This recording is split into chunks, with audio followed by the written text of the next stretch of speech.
So when I was thinking about how I was going to introduce this evening, and as Jeff said, we're here, it's all about growth. And then I was also thinking we've got, the Autism Speaks folks here and the wonderful work they do with children. And I was thinking growth, right? So growth starts from the moment you're born, right? All the way through your life and through your career. You're growing, you're learning. Hopefully this evening you're going to continue to do some of that and learn some new stuff. So this story actually goes back a few years during the kind of height of the Apollo program and NASA. So they had hired some of the brightest and most intelligent rocket scientists. What they were really looking for, though, inside the agency was, step back a bit here, really what they were looking for people that had that extra ability for some creativity and some innovative thinking, that they could put on teams to solve the most complex of problems.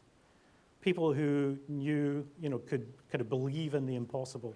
I mean, let's face it, the impossible, right? We're going to put a man on the moon. How impossible is that? So they were trying to identify within the organization where some of these people were that they could actually draw them out. And they actually worked with a guy by the name of George Land, and they put together an assessment.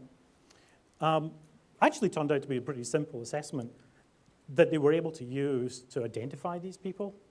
And really what it was looking for was kind of creative thinking, the ability to kind of innovate and think out of the box, or in this case, out the planet, right? So they actually spent a little bit of time and tweaked and adjusted and so on, but actually got real good that they were able to identify exactly the kind of folks that they wanted in the organization working on these tough problems. Someone then said, well, could we take this assessment and maybe see if there's a way to give it to some other folks earlier in their career and see if we can identify them even earlier? Well, someone actually had the bright idea, well, why don't we actually go all the way back? So what they did was they actually got a large group of 5-year-olds. And they had this group, and it was actually 1,600 kids across the country, and they gave them this assessment. Now, when NASA did it, and also it kind of went outside the agency, and other companies started to adopt that same assessment, and they kind of set this threshold. And what they found was amongst the kind of general population, about 2% of people were actually above this kind of threshold of kind of like, creative genius, out-of-the-box thinking, and so on. So when they took this group of 5-year-olds, what do you think? What percentage of 5-year-olds scored up in that level? Half? All? You're pretty close. 98%. 98% of 5-year-olds were able to score at that level of creative thinking, problem solving, the ability to think out of the box.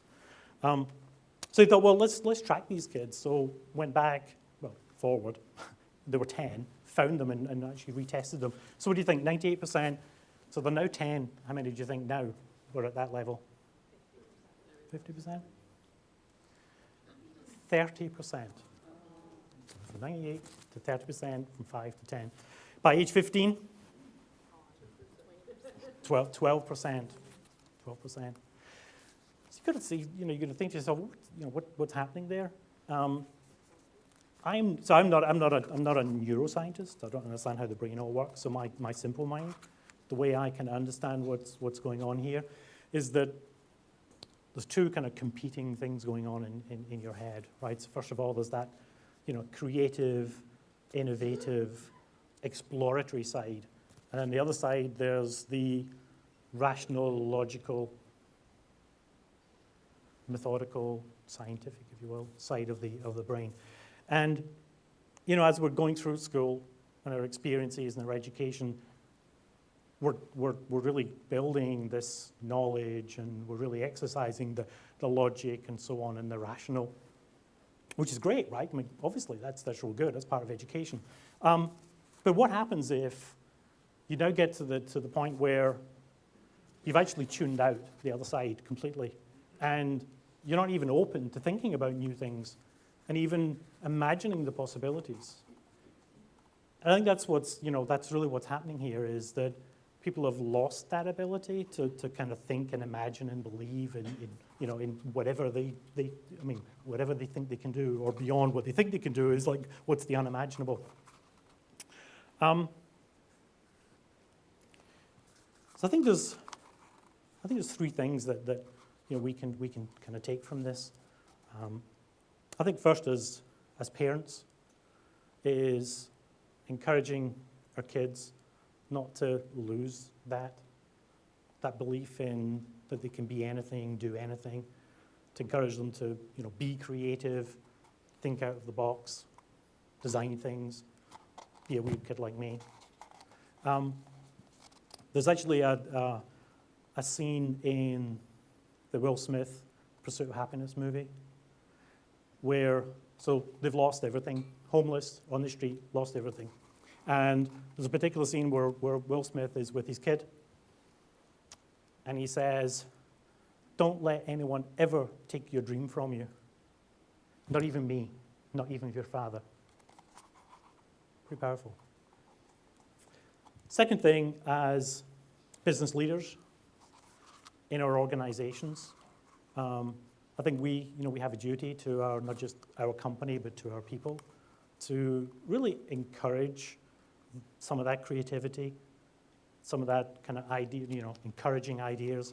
I think a lot of times what happens is, it's not that people don't have good ideas, they're just fearful that the boss or someone else is going to say, "Don't like your idea, did that, tried that, someone else tried that, sounds like something we did before."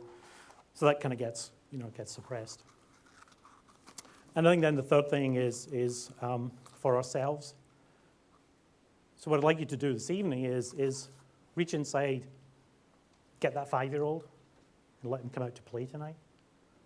And as you're listening to the presentations, listen to what's being said and the ideas that people are talking about as if you've never heard them before. Don't tune them out. Don't think they sound like something else.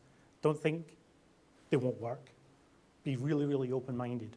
There might be a nugget of an idea, just the germ of something that you can take and you can go back to your organization and actually use. So we don't have any rocket scientists coming to present tonight, but we have some really, really great speakers. So thank you, and enjoy the evening.